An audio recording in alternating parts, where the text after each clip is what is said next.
और जितना आज हो गया तो ठीक है। बाकी मैं इस चैप्टर की कुछ वीडियोस जो है वो आपके एलएमएस के ऊपर अपलोड कर दूंगा।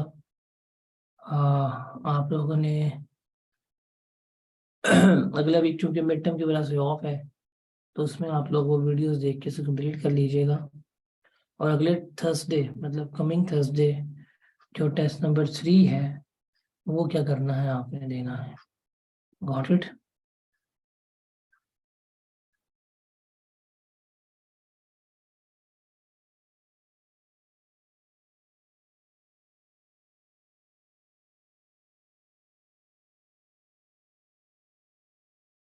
ठीक है जी। हम स्टार्ट करते हैं।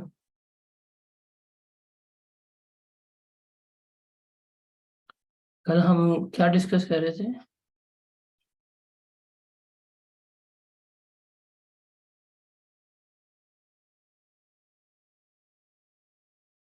हम्म। गोल्डन हैंडशेक हमारा डिस्कस हो गया था। मैं पी फंड जो है वो हमने क्या करना है, आज डिस्कस करना है।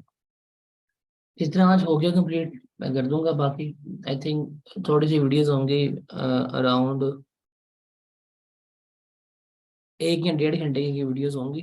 वो आप लोगों ने देख लेनी है ताकि सैलरी आपके एलएमएस पे कंप्लीट हो जाए। और जैसे ही अगला वीक खत्म होगा तो उसके बाद हम फिर property capital gain other source जो है वो उसी वीक में कर लेंगे। 1 वीक की मार है वो।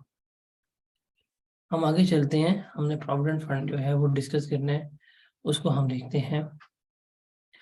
प्रोविडेंट फंड क्या होते हैं, किसी को आइडिया है? कोई बच्चा, एनीवन, जिसको हल्का सा भी आइडिया हो।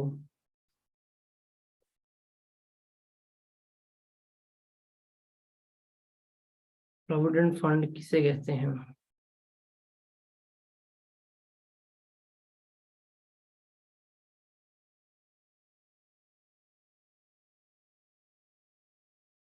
कभी नाम सुना है आपने प्रोविडेंट फंड का?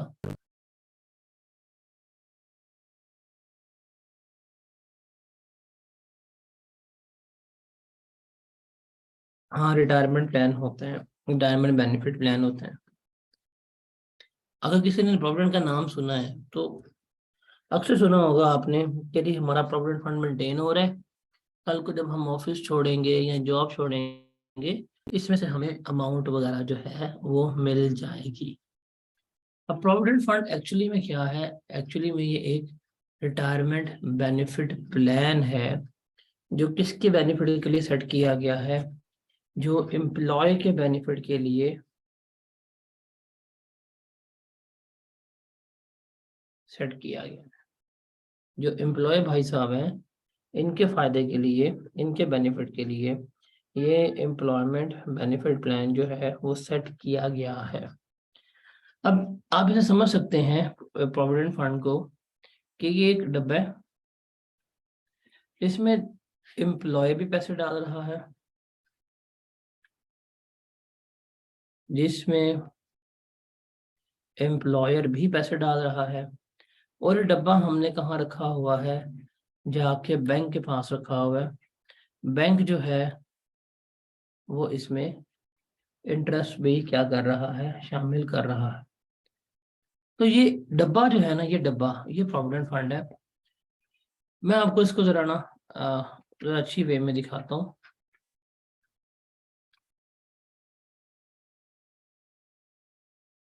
ये अरे मेडिसिन तो ला के दे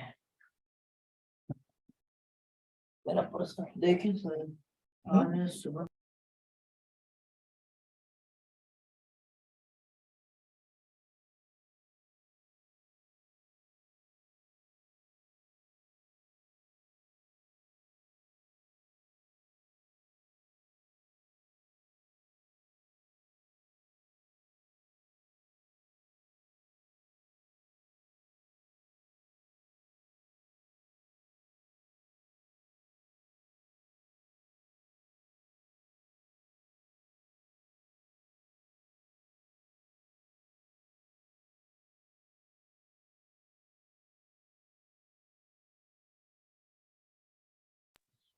अब हम ना इसको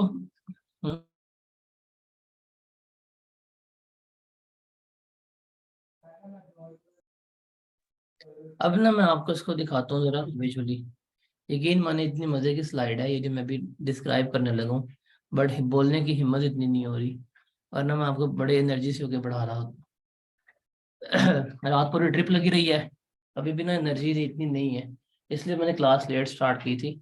बट ये बड़ी मजे की स्लाइड मैंने बनाई हुई है कि मैं अपने टेक्स्ट की बुक लिख रहा हूँ जो शायद 100 साल में या 150 साल में कंप्लीट हो जाएगी। उसमें इस तरह की एनिमेशन बहुत ज्यादा होनी है। ये देखें, प्रोविडेंट फंड, इसको समझने के लिए ये आपका एम्प्लॉयर है, ये एम्प्लॉय है। जवानी की बातें हैं, एम्प्लॉय भी जवान है, एम्प्लॉयर भी जो है जवान है, दोनों बंदे जवान है। इन्होंने ना एक ये फंड डब्बा बना लिया, इस डब्बे में पैसा ही पैसा है। और एक बैंक है, तो एक एम्प्लॉय है, एक एम्प्लॉयर है, और एक जो है वो बैंक है जो इसमें क्या है इन्वॉल्व है। अब देखना, इस फंड में ये जो डब्बा आपको नजर आ रहा है, उमरू यार का खजाना, इसमें एम्प्लॉयर भी कंट्रीब्यूट करेगा, एम्प्लॉय भी कंट्रीब्यूट करेगा। मतलब एम्प्लॉयर भी इस फंड में पैसे डाल रहा है, और एम्प्लॉय भी क्या कर रहा है, इस फंड में पैसे डाल रहा है। अब ये हर साल जो है एम्प्लॉय एम्प्लॉयर जो है वो इस फंड में कंट्रीब्यूशन दे रहे होते हैं। अगर आप टू बी एग्जैक्ट बात करें तो हर महीने, मैं अगर सही प्रैक्टिकली बात करूं, तो हर महीने एम्प्लॉय की सैलरी में से कुछ अमाउंट जो है वो डिडक्ट होती है, और वो डिडक्ट होने के बाद इस प्रोविडेंट फंड में कंट्रीब्यूट की जा रही होती है। सिमिलरली एम्प्लॉयर जो है उसकी भी अमाउंट कंट्रीब्यूट इस फंड में की जा रही होती है। अब जो ये फंड हमने मेंटेन किया हुआ है ना, ये वाला फंड, इस फंड को हम जाके बैंक के पास रखवा देते हैं। Some sort of saving account की नेचर होती है।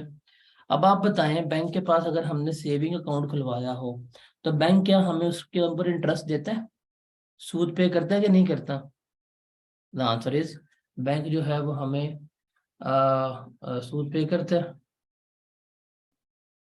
इंटरेस्ट पे करता है। तो बैंक जो है वो हमें, हमने बैंक के पास रखवा दिया, अब बैंक की तरफ से भी इंटरेस्ट आ रहा है। तो इस डब्बे में ये जो आपको नजर आ रहा है, इस डब्बे में एम्प्लॉयर ने कंट्रीब्यूशन की, एम्प्लॉयर डाले पैसे, एम्प्लॉय ने डाले पैसे, और चूंकि ये डब्बा बैंक के पास था, तो बैंक की तरफ से भी क्या हो रही है, कंट्रीब्यूशन इस बॉक्स में आ रही है।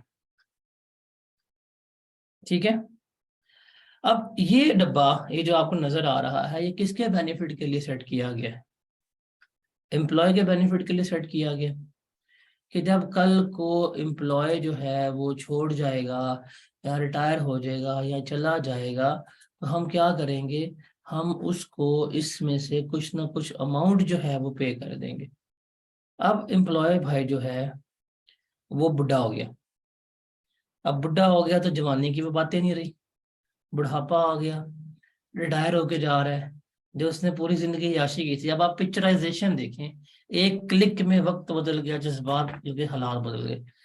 यहाँ पे ये जवानी है, यहाँ पे नाच रहा है, गाने कर रहा है, पैसा ही पैसा है, आईफोन है इसके पास, पार्टीज कर रहा है, दुबई गया हुआ है। एक ही क्लिक में ये ले दी, एम्प्लॉय बुढ़ा हो गया, अब टांगे इसकी है नहीं, जिसम उसका काम नहीं कर रहा, बीमारियों की जड़ बना हुआ है, हेपेटाइटिस सी भी है, बी भी है, किडनी भी इसकी फेल हो गई है, लीवर भी इसका फेल हो गया, सब कुछ इसको हुआ हुआ है, बीवी इसकी मर गई है, बच्चों ने इसको निकाल दिया, तो बुढ़ापा बुढ़ापा तो आ गया। एम्प्लॉयर एम्प्लॉयर हमेशा जवान रहता है, आपको पता नहीं है। एम्प्लॉयर जो है ना, वो एक अमीर आदमी है। अमीर आदमी कभी बुढ़ा होता है? अभी तक महानूर बलोच बुढ़ी हुई है, बताएं जरा। वो हमारे दादों के जमाने की, अभी तक बुढ़ी नहीं हुई। अनिल कपूर बुढ़ा हुआ है अभी तक। तो अमीर आदमी कभी बुढ़ा नहीं होता, गरीब आदमी बुढ़ा होता है। बुढ़ापा सिर्फ और सिर्फ आता है गरीब आदमी के ऊपर। गरीब आदमी 20 साल का होता है, बूढ़ा हो जाता है। और अगर गरीब आदमी गलती से सीए का स्टूडेंट है, तो 22 साल की उम्र में 82 साल का लग रहा होता है। तो अब सॉरी, हम फिर डिस्ट्रैक्ट हो रहे हैं। बड़ी मजे की स्लाइड थी, एम ही मनहूस मेरी एनर्जी और है ही नहीं, बड़ा मुश्किल से बोल रहा हूँ। वरना उसको ज़्यादा एनर्जेटिक होकर पढ़ाता मैं।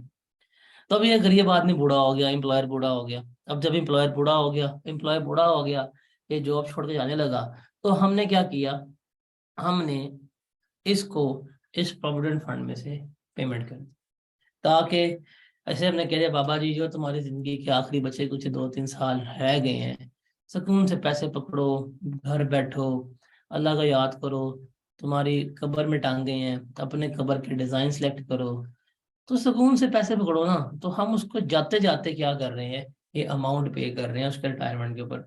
तो जहां उसकी मौजें थी, जहां उसकी पार्टीज हो रही थी, जहां उसने गोल्ड ब्रेसलेट्स पहने हुए थे, लुई विटॉन के उसने ग्लासेस पहने हुए थे, वहां बेचारा अब अपनी व्हील चेयर के लिए भी पैसे मांग रहा है, जो उसको हमने क्या किए हैं, प्रोविडेंट फंड से प्रोवाइड किए हैं।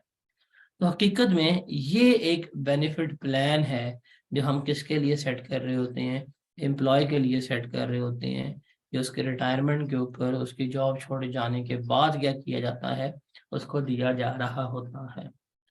अब इस फंड में 3 पार्टीज हैं जो आपको नजर आ रही है, एम्प्लॉय, एम्प्लॉयर और बैंक। और ये बेनिफिट देना हमने किसको है, एंड पे एम्प्लॉय को बेनिफिट देना है।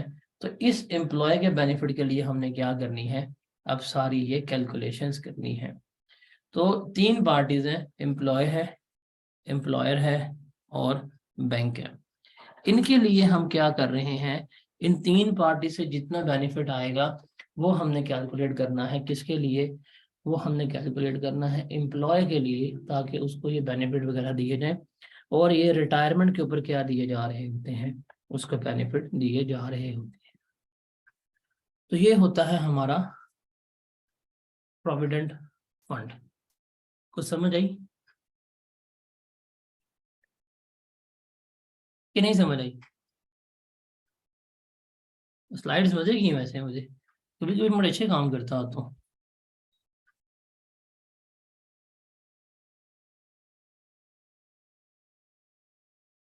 समटाइम्स आई थॉट कि मुझे ना डायरेक्टर होना चाहिए, मूवी डायरेक्टर या एनिमेटेड मूवी का डायरेक्टर होना चाहिए। इतनी मजे की पिक्चराइजेशन देख, मैं खुद देख रहा हूँ मैंने किया कैसे है, कि यहाँ पे जवानी में एंजॉय कर रहे हैं और यहाँ बुढ़ा होकर ये फोत हो गया। वाह, पता नहीं मैं किस मूड में बैठा हूँ जब मैंने ये कर दिया। एनीवेज, अल्लाह मुझे मेरी नज़र से महफूज रखे, आमीन। अच्छे काम करता हूँ।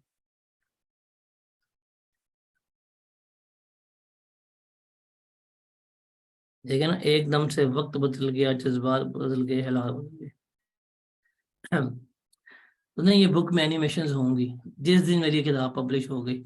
अभी तो मसले ही खत्म नहीं होते, एक काम खत्म करो दूसरा पढ़ा पड़ा होता है, दूसरा खत्म करो तीसरा पढ़ा पड़ा होता है। मैं तो तंग पड़ गया हूँ। ये करो तो नहीं ये, वो करो तो ये खराब, ये करो तो वो खराब, कभी ये मसले कभी वो मसले, कभी ये कभी वो। मैं दिल करता है मैं कोई 1 हफ्ते के लिए गायब हो जाऊं, बिल्कुल गायब हो गए ना, कथारसिस करूं बैठ के कि कहाँ भी चीजें रॉन्ग हो रही हैं, फिर वापस आऊं, अपनी एनर्जी गैदर करूं, और फिर दे मार 4:30 काम करूं। एनीवेज, तो ये हमारा प्रोविडेंट फंड है। हाँ, जब ये किताब पब्लिश होगी तो उसमें क्यूआर कोड्स लाजमी होंगे, उसमें ये क्यूआर कोड्स होंगे, जैसे कोई एग्जांपल प्रोविडेंट फंड है ना, तो उसके सामने क्यूआर कोड लगा होगा, बच्चा स्कैन करे तो उसके सामने ये वाली वीडियो प्ले हो जाएगी, उसको मजे आ जाएंगे, उसको कंसेप्ट भी समझ आ रहेगा किताब में से, और ये भी हो जाएगा। काम करना परफेक्शनिस्ट वाले, वरना करना नहीं है, तो रवायती किताबों से हटके किताब बनानी है। अब ये जो हमारा प्रोविडेंट फंड है ना, ये वाला, ये जो हमने डब्बा बनाया हुआ है, ये 2 तरह का होता है। एक होता है रिकॉग्नाइज्ड प्रोविडेंट फंड, इसे आप अप्रूव प्रोविडेंट फंड भी कह सकते हैं। एक होता है अनरिकॉग्नाइज्ड प्रोविडेंट फंड, जिसे हम अनअप्रूव प्रोविडेंट फंड भी कह सकते हैं।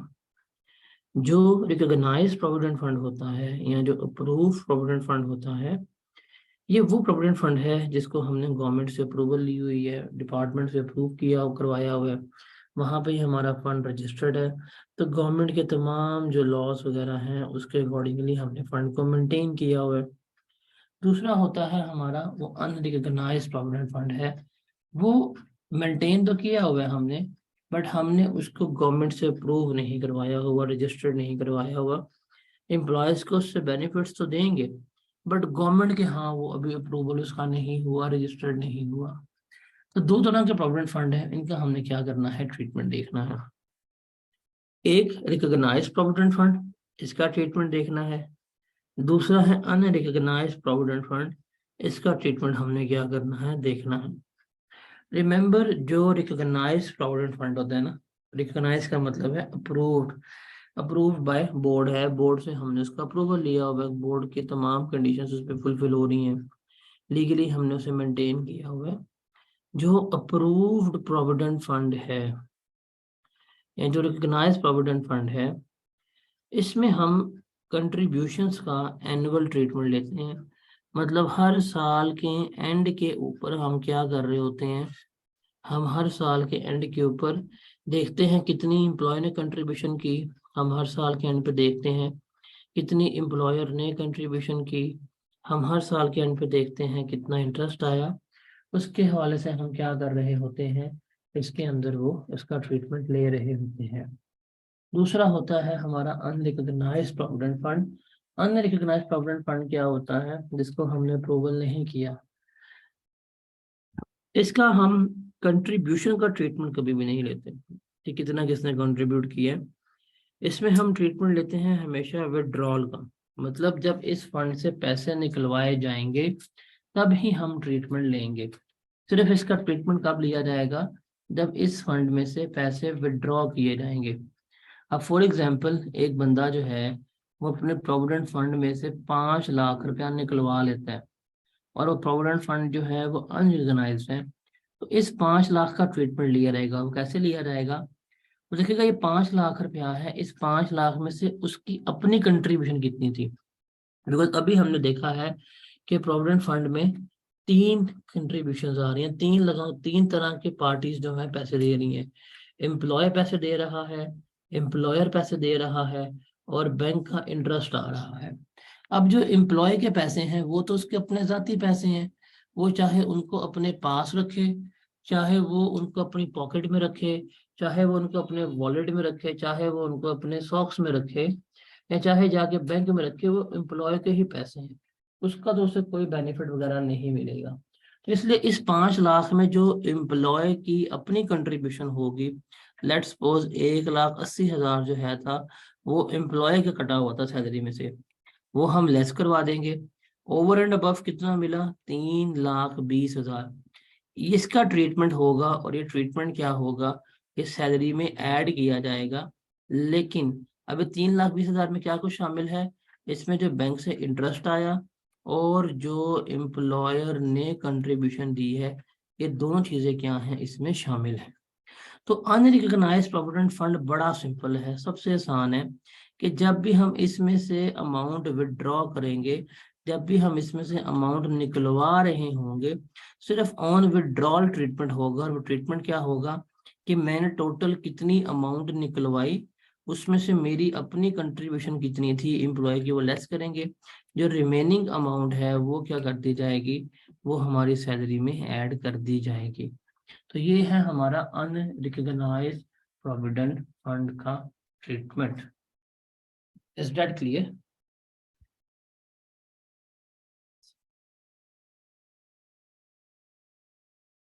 इसमें कोई सवाल है किसी का, बताएं।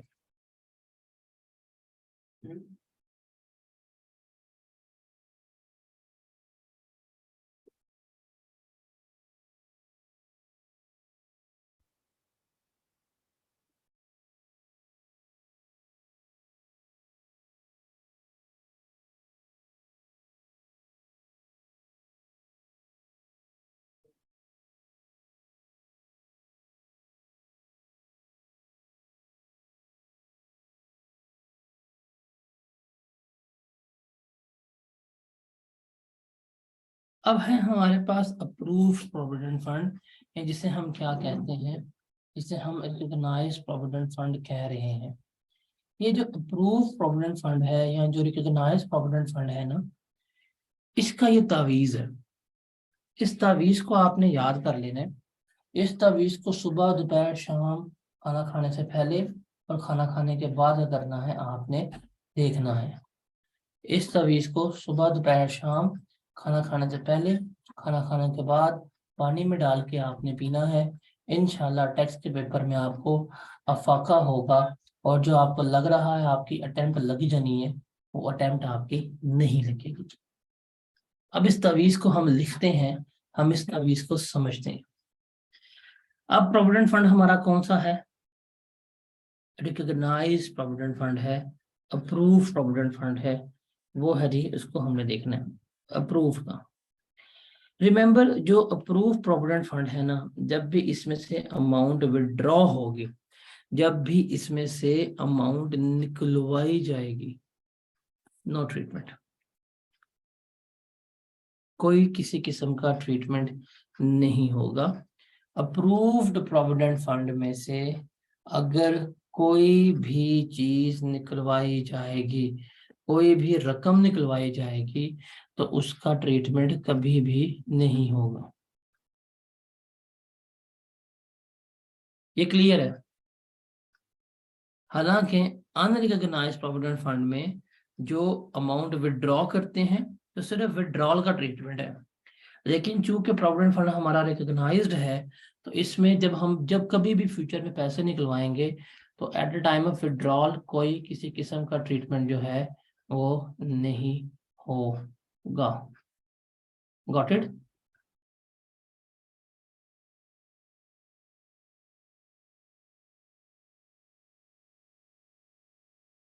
दूसरा, एम्प्लॉय कंट्रीब्यूशन की बात करते हैं। देखो, एम्प्लॉय कंट्रीब्यूशन का मतलब क्या है कि एम्प्लॉय के पैसे जो हैं वो हम क्या कर रहे हैं, वो हम इसमें डाल रहे हैं।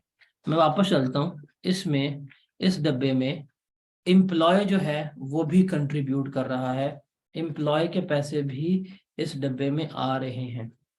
अब आप खुद बताओ, ये एम्प्लॉय के पैसे हैं, किसके पैसे हैं? एम्प्लॉय के पैसे हैं। एम्प्लॉय अपने पैसे अपनी जेब में रख ले, एम्प्लॉय अपने पैसे अपने वॉलेट में रख ले, एम्प्लॉय अपने पैसे जाके बैंक में रख ले, क्या उसको उसके पैसों का कोई बेनिफिट हो रहा है? Answer is no. एम्प्लॉय ने अपने पैसे रखे हैं, बाद में अपने पैसे ही निकलवा रहा है, तो उसको तो उसके पैसे वापस किए जा रहे हैं, इसका तो उसे कोई फायदा नहीं हुआ। ऐसे ही है।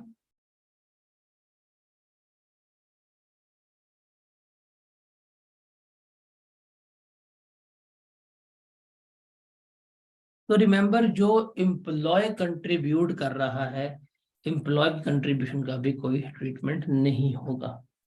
उसका अपना पैसा था, उसके अपने पैसे का हम क्या ट्रीटमेंट लेंगे? हम कोई किसी किस्म का ट्रीटमेंट नहीं ले रहे होंगे।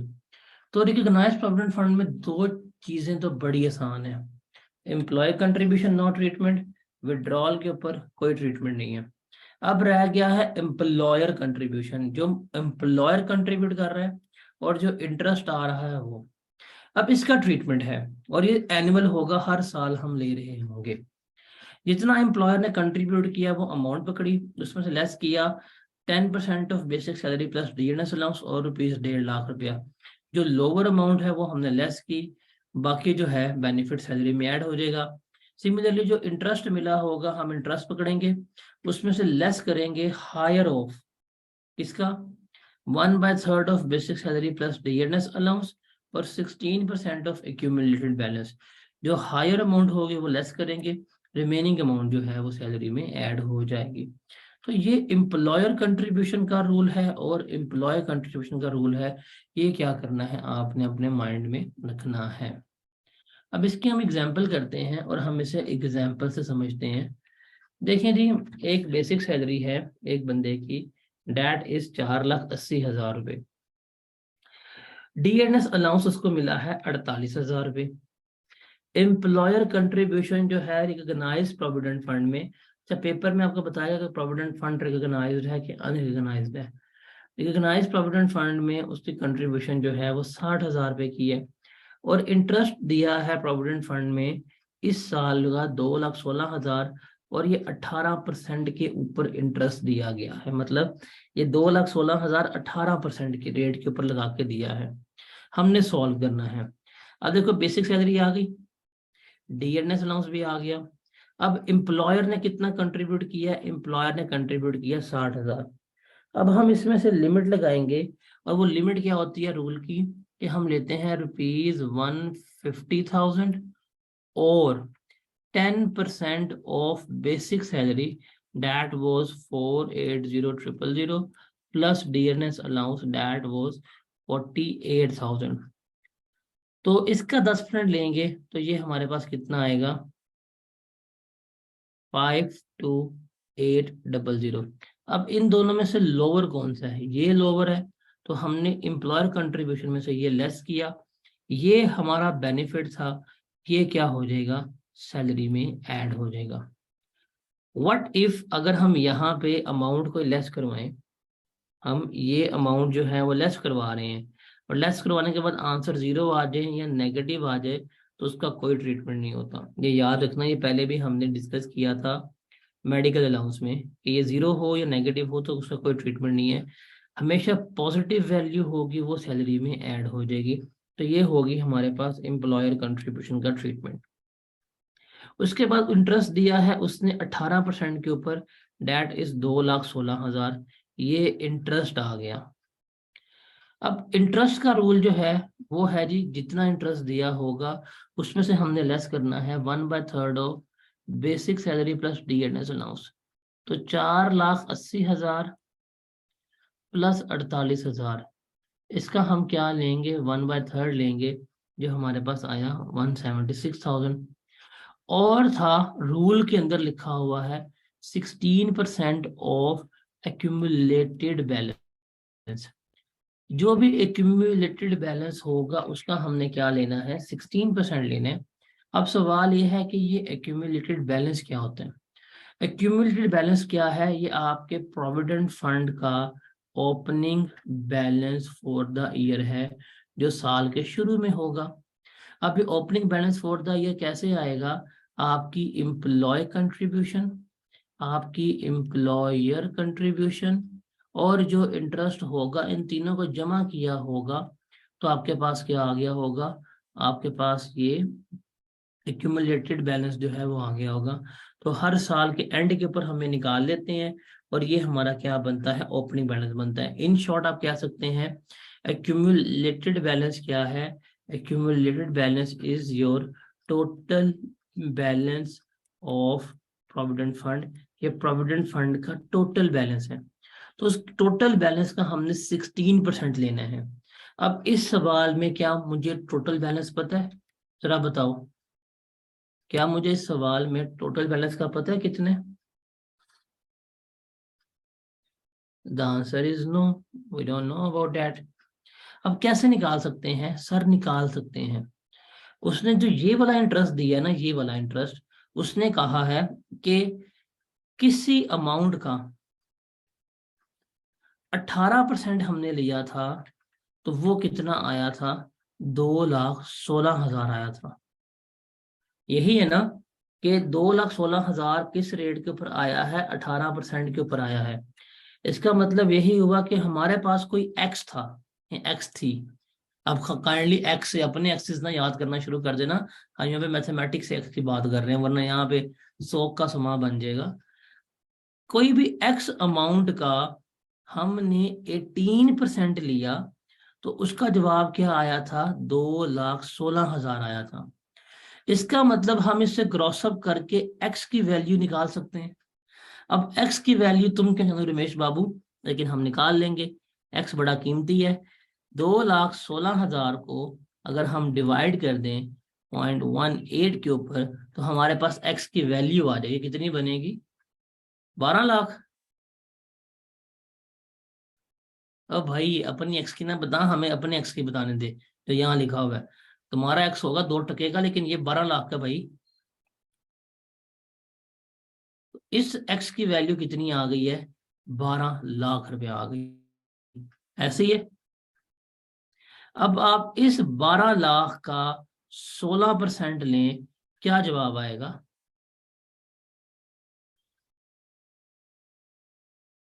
ये है आपके पास एक्यूमुलेटेड बैलेंस। इस एक्यूमुलेटेड बैलेंस का 16% लिया तो 1,92,000 आ गया। अब इंटरेस्ट में हम लेते हैं हायर, यहाँ पे लोअर लिखा हुआ है बल्कि यहाँ पे हायर आना है। तो इसमें से हायर क्या है, 192,000 है। अब 2,16,000 में से 192,000 लेस करवा दें, कितना बनेगा?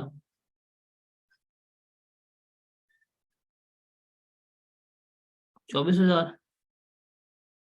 24,000 का बेनिफिट जो है वो सैलरी में ऐड हो जाएगा। तो इनका जमा कर लें, this one, this one, this one और दिस वन, इसको सम आउट कर लें। आपके पास जो है वो टोटल सैलरी जो है वो आ जाएगी, कितनी बनती है बताएं जी, कितनी बनती है?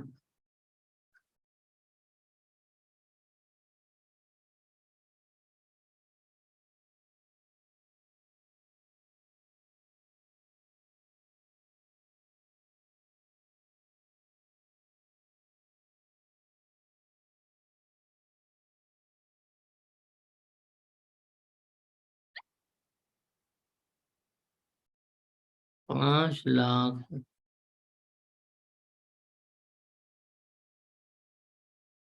जितनी ये बनती है लिख लेना, तो हमारे मैथ्स में मैच नहीं कर रहे। तो इस तरह से हम क्या कर रहे होते हैं, इसको लेकर चल रहे होते हैं। तो सर ये है, ये तावीज याद रहेगा।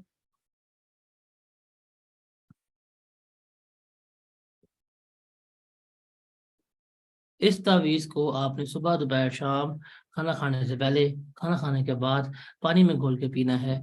दिस तावीज is brought to you by tax वाले बाबा।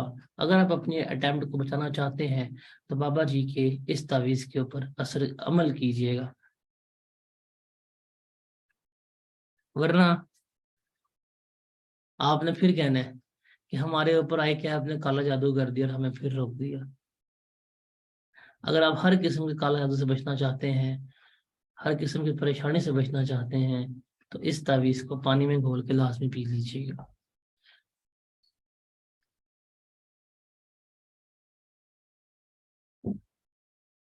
जी जनाब, ये हो गया।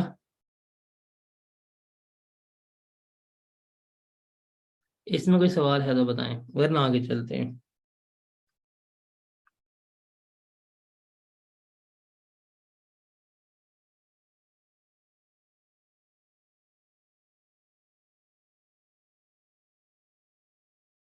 आगे चलें।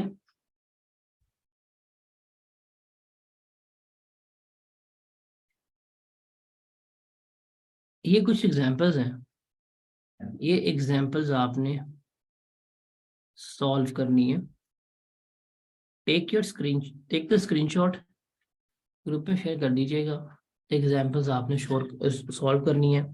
और इसके साथ जब आप ये एग्जांपल सॉल्व कर लेंगे तो आपने असाइनमेंट नंबर 3 भी सॉल्व करनी है। जिसकी असाइनमेंट नंबर 3 सॉल्व हो गई उसका प्रोविडेंट फंड कंप्लीट हो जाएगा, उसका प्रोविडेंट फंड जो है वो आ जाएगा। असाइनमेंट नंबर 3 सी फैप बेस्ड है, उसमें एडवांस टैक्सेशन के पल्ले के सवाल है। तो आपको चल लेगा पता कि आपका सी फैप 550 साल में होगा कि 950 साल में होगा, ये आपको चल लेगा पता।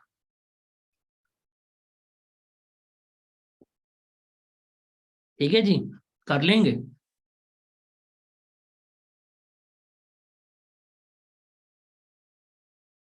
प्रोविडेंट फंड मुश्किल नहीं लगा किसी बच्चे को? प्रैक्टिकली बताऊं, मतलब as per the student survey, income from salary में इनको प्रोविडेंट फंड बड़ा मुश्किल लगता है। I don't know why.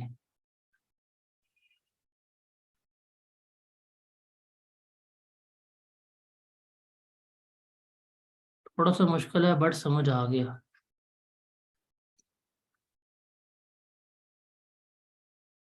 अब आगे हमारे पास चलते हैं। तो हमारे पास आगे एरिया आ रहा है, टर्मिनल बेनिफिट्स का है। और दो तीन चीजें रह गई हैं, तो मैं इसकी फिर वीडियो अपलोड करवा दूंगा। आप इसकी वो वीडियो जो है वो आप उसकी देख लीजिएगा। अगले वीक में पूरा वीक है आपके पास, बिफोर थर्सडे आप उसकी वीडियोस जो हैं वो कंप्लीट आउट कर लीजिएगा, ठीक है। और थर्सडे को आपने टेस्ट नंबर 3 दे देने, मैंने उसे कह दिया हुआ है, अब वो सुकून से आपका टेस्ट मार्क कर देगा। एक उसके एंड से कंप्लेन आई है कि तबाब में से मेजोरिटी बच्चों के टेस्ट के ऊपर जो पेजेस हैं टेस्ट के, उसके ऊपर नाम पता कुछ नहीं लिखा होता। अजाब हो गया हुआ है, क्यों कहते हैं कि मैं बताएं कैसे पोर्टल के ऊपर टेस्ट मार्क करके अपलोड करूं कि टेस्ट किसका था किसका नहीं था। तो ये काइंडली ना ऐसे देख लिया करें, अपना नेम, अपना ईमेल आईडी और अपना CRN नंबर और टेस्ट नंबर, ये 4 चीजें लाजमी लिखा करें, और वरना बहुत मुश्किल होती है बाद में बच्चों को सॉर्ट आउट करने के लिए। तो ये देख लिया करें। अगले वीक वैसे मिड टर्म है, तो मिड टर्म तो मैंने अभी कहा था, अभी आपने नहीं देना। आपने अगले वीक में टेस्ट नंबर 3 जो है वो अपेयर करना है। जैसे ही हम उसके बाद आएंगे 2-3 दिनों में टेस्ट नंबर 4 का सिलेबस करके, तो हम कोई प्रॉपर ये डेट डिसाइड कर लेंगे, बिकॉज उसके बाद जो आपका टेस्ट है ना मिड टर्म के बाद, आपका नेक्स्ट टेस्ट आ रहा है मेरे ख्याल से, if I am not wrong, that your first test is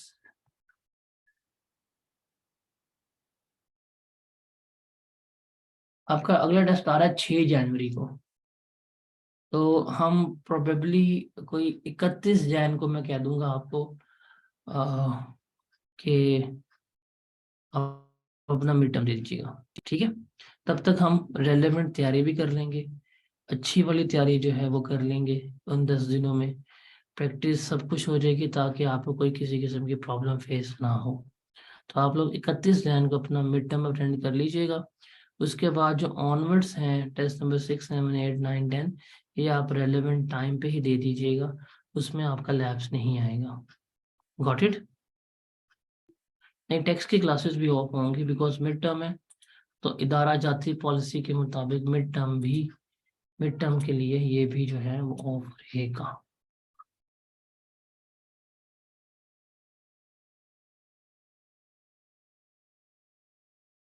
कौन सी इंस्ट्रक्शन दोबारा बता दूं? आप लोगों ने मिड टर्म डाउनलोड कर लेना है 16 तारीख को।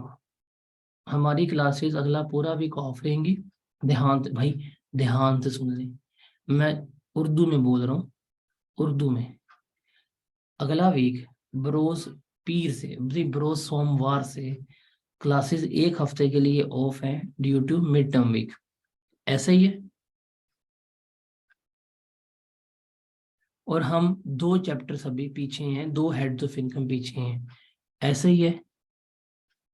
तो आपने अगले वीक में मिड टर्म अटेम्प्ट नहीं करना, आपने डाउनलोड करके अपने पास सेव कर लेना। मैं कुछ वीडियोस सैलरी की अपलोड करवाऊंगा मंडे को, वो आपने वेडनेसडे तक कंप्लीट करके थर्सडे को जुमेरात को क्या करना है, आपने एग्जामिनर को जुमेरात या जुम्मे तक टेस्ट नंबर 3 सबमिट करवा देना है। डन हो गया। फिर हमारी क्लासेस शुरू होंगी 19 दिसंबर से, रिज्यूम करेंगे। 24 दिसंबर तक हमारे 2 हेड्स ऑफ इनकम मजीद हो जाएंगे। तो टेस्ट नंबर 4 आप 25 या 26 दिसंबर को दे दीजिएगा। और मिड टर्म जो है आप वो 1 जनवरी 2023 को एग्जामिनर को दे दीजिएगा, वो मार्क कर देगा। डन। अब तो कोई कंफ्यूजन नहीं है अनाउंसमेंट में। तो अगला वीक जरा है, ऊपर से जिनको नहीं, जिनके लेक्चर्स वगैरह पेंडिंग है, उनके लिए खास तौर पर है कि वो अगले वीक में इस चीज को देख लें, इस चीज को टेकअप कर लें, ताकि वो उसके बाद तो कम से कम हमारे साथ हो जाए। उन्हें कहना छोड़ दिया, क्लास की स्ट्रेंथ 26-27 की पढ़ाई हुई है। अच्छी बात है। और दूसरा एक और बड़ी, नहीं, उसके पेपर चेक, हाँ वो उसने आपको बताया नहीं था, इवन मैंने भी बताया था, he was busy in his exams, CFAP के। बताया था कि नहीं बताया था?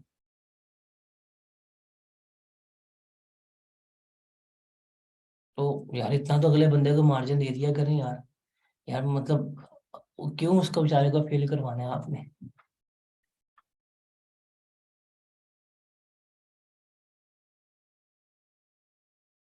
अच्छा, एक और चीज, क्या मैंने कहीं भी ये कहा था स्टार्टिंग से लेके आज तक, जो मैं सेकंड टाइम सेल्स टैक्स करवाऊंगा उसकी रिकॉर्डिंग अपलोड होगी?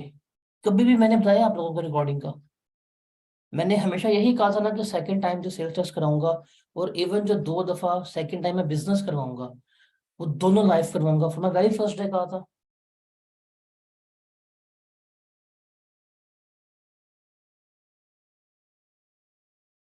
बस ये चीज याद रखनी है।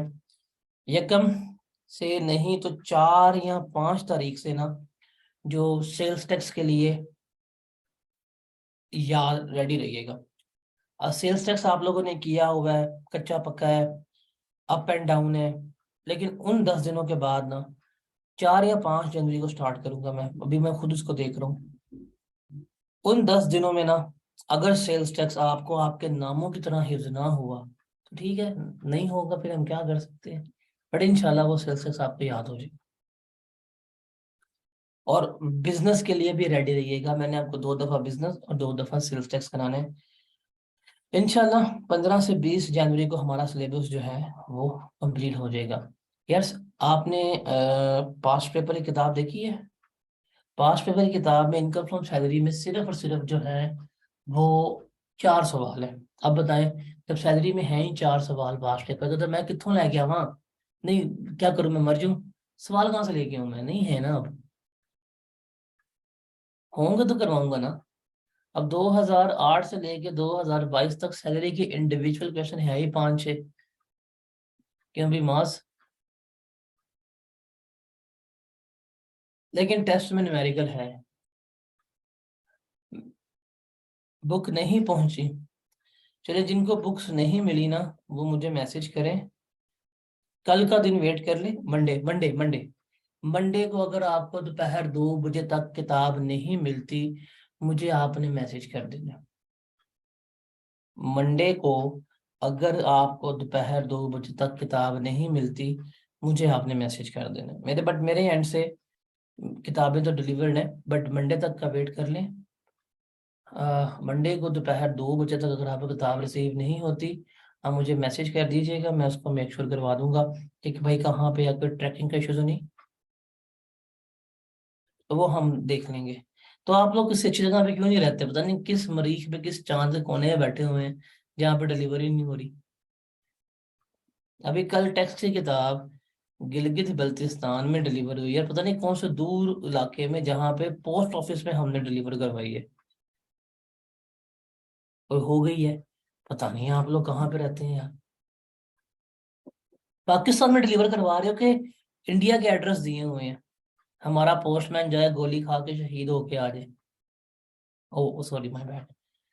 तो मंडे दोपहर 2 बजे तक, मंडे को दोपहर 2 बजे तक अगर किसी को किताब नहीं मिलेगी, just drop me a text, मैं कंफर्म करवा दूंगा। सर, मुझे कोहार्ड में हो गई है केपीके में। अगर आप मुझे ना बताते कि कोहार्ड केपीके में है, तो मैंने समझता था शायद कोहार्ड लाहौर से बाहर निकलते साथ रावी के बाएं तरफ है। Thank you for letting me know. Thank you for increasing my knowledge के कोहार्ड केपीके में। वरना मेरी तो यही अजम्पशन थी कि रावी से लेफ्ट टर्न करो साथ ही कोहार्ड आ जाए तो। Thank you thank you thank you. आप उस बंदे को बता रहे हैं एरियाज का, तकरीबन तकरीबन जिसने एक महीने में 3 सूबे फिरे हुए हैं। नहीं, मेरी तबीयत नहीं ठीक, रात को ड्रिप लगी हुई थी, अभी भी शदीद किस्म का माइग्रेन है, शदीद किस्म का, और मैं बर्दाश्त कर रहा हूँ उसको, नहीं हो रहा। तो इंशाल्लाह हो जाऊंगा ठीक। अभी तो एनर्जी मेरी बड़ी डाउन है, वरना मैं आपको ये वीडियो बड़ी मजे से समझाता। एम्प्लॉयर वाली भी तो बहुत डाउन एनर्जी चल रही है। बट एनीवेज, मैंने आपको अनाउंसमेंट कर दी है, आप उन अनाउंसमेंट को सुन लीजिएगा। और असाइनमेंट, अच्छा एक और चीज, जैसे ही वो वीडियोस आप कंप्लीट कर लेंगे तो इनकम फ्रॉम सैलरी की 7 असाइनमेंट शेयर्ड है, वो सातों की सातों सॉल्व करनी है।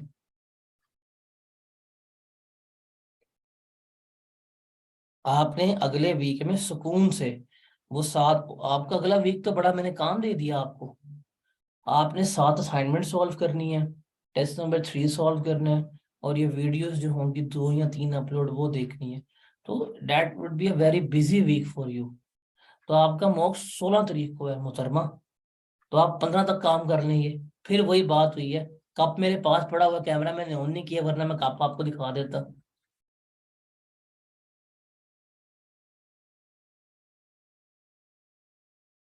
ओए हाँ, चलिए ठीक है जी।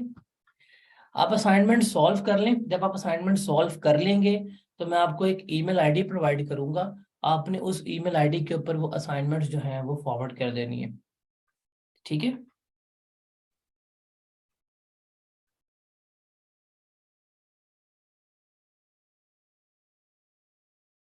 और कोई सवाल है तो बताएं। अगला वीक आपने फिर ये तमाम एक्टिविटीज वगैरह देख लेनी है। मैंने ऑलमोस्ट सारी अनाउंसमेंट, सारी कंफ्यूजन जो है थी वो आपकी दूर कर दी है। अगर स्टिल कोई बंदा कंफ्यूज हुआ तो मैं अब कुछ नहीं कह सकता, लिटरली मैं कुछ नहीं कह सकता। ठीक है जी, मिलते हैं इंशाल्लाह एक वीक के बाद with income from property, income from capital gain और इनकम फ्रॉम अदर सोर्स। और वो 3 हेड्स ऑफ इनकम मैंने एक वीक में आपको करवा देने हैं। बड़े छोटे छोटे हेड ऑफ इनकम है। लाइक अगर मैं स्लाइड्स की बात करूं तो 5 स्लाइड्स के ऊपर एक हेड ऑफ इनकम खत्म हो जाता है। तो घंटे घंटे में, 3 घंटे में हम 3 हेड्स ऑफ इनकम कर सकते हैं, बट मैं उनको एक्सटेंड एग्जेजरेट कर करा के कुछ 6 घंटे में करवाऊंगा आपको 3 हेड्स ऑफ इनकम। तो इंशाल्लाह मिड टर्म के वीक के बाद मिलते हैं। मैंने तमाम कंफ्यूजन्स क्लियर कर दी हैं, गाइडेंस भी मैंने दे दी हैं, टेस्ट वाले के भी मैंने बता दिए हैं। इवन मैंने उसको भी कह दिया हुआ था कि टेस्ट नंबर 3 आप अगले थर्सडे को सबमिट करवाएंगे। बट मैं उसे कह दूंगा कि यार जो फ्राइडे तक भी सबमिट करवाए अकोमोडेट कर ले। इवन मैं उसे ये भी कह दूंगा कि अगर किसी का कोई जेन्युइन इशू होगा तो वो अकोमोडेट कर ले, तो वो अकोमोडेट कर लेगा आपको। बट मेक श्योर अगले वीक से आगे टेस्ट नंबर 3 आपका ना आ जाए, ये चीज आपने मेक श्योर करनी है। अगले वीक से आगे आपने टेस्ट नंबर 3 नहीं भेजना, बिकॉज उससे आगे फिर टेस्ट नंबर 4 होगा आपका। ये चीज बस आप मेक श्योर कर लीजिएगा। और टेस्ट के ऊपर अपने क्रेडेंशियल्स वगैरह जो है वो कंप्लीटली लिखा करें। ठीक है जी, मिलते हैं इंशाल्लाह 19 दिसंबर को। कोई सवाल, कोई कंफ्यूजन वगैरह हुई, मैं अवेलेबल हूँ। बट आई ट्राई कि मैं ग्रुप एडमिन मोड्स पे रखूँ चंद दिनों के लिए। तो कोई किसी का सवाल, कोई किसी कंफ्यूजन वगैरह हुई, जस्ट सिंपली टेक्स्ट में। कोई हेजिटेशन की बात नहीं है, किसी चीज़ की बात नहीं है। ये गोल्डन टाइम है, एक हफ्ते का क्लासेस अगर नहीं हो रही, कोई पीछे है, कोई किसी चीज़ में सफ़र कर रहा है, वो उसको कवर करे। जहाँ पे जिसे कोई इशू आता है मैं हमेशा हाजिर हूँ। मैं कभी माइंड किसी चीज़ का नहीं कर रहा होता। तो मेक श्योर इस टाइम को आपने अवेल करना है। इवन मैं ग्रुप में भी इनको वॉइस नोट भेज दूंगा कि भाई अभी भी तुम्हारे पास टाइम है, जिसके पेंडिंग लेक्चर्स हैं इस हफ्ते में क्लियर करके 19 तारीख से हमारे साथ अगर वो प्रॉपर्टी के साथ ही साथ साथ चलना शुरू हो जाता है, उसका पेपर पास करवा दूंगा। हालांकि कोई बंदा दिसंबर में ये कमिट नहीं करेगा कि तुम मेरे साथ साथ चलो तुम्हारा पेपर पास करवा दूंगा। बट मैं इनको आखिरी चांस देना चाहता हूँ, ताकि आप 19-20 लोग गवा रहे हैं, उसके बाद there will be no second chance to them. ठीक है, मिलते हैं इंशाल्लाह 19 तारीख को। दुआओं में याद रखिएगा, और आप लोगों को भी दुआएं। एक हफ्ते बाद हम मुलाकात करेंगे। अल्लाह हाफिज।